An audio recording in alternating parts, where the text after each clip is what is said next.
Chara tinzi.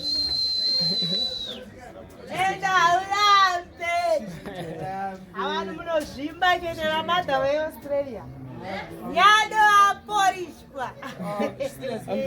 Aporishwa. Thank you, Mother. Mwari wawedzere. Akatombo booster.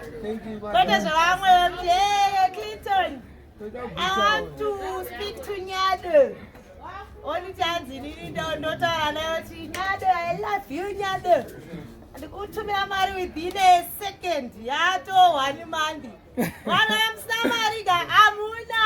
When I'm being guys. Easy.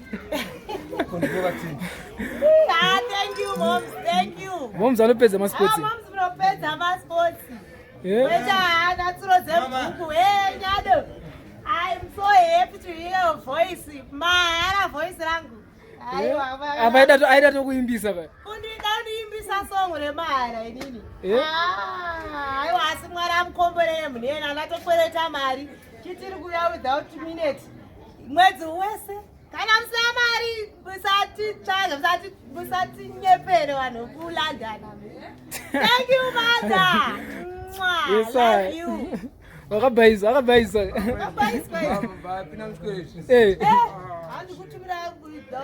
Apa ngosina mumukumbira. Ega munhu.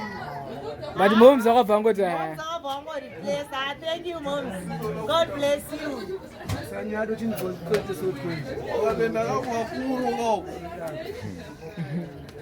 Moms anopedza. Apa vakusapota akapa machips.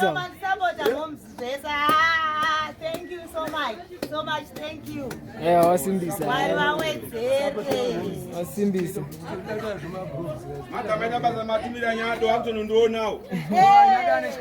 Inobude. Akakwereta. Kuda. Ndachobandawo bhotoro. Mabande. Ndichinobanda mvura. Parizvi ndabandawo bhotoro. Munzi nditendai.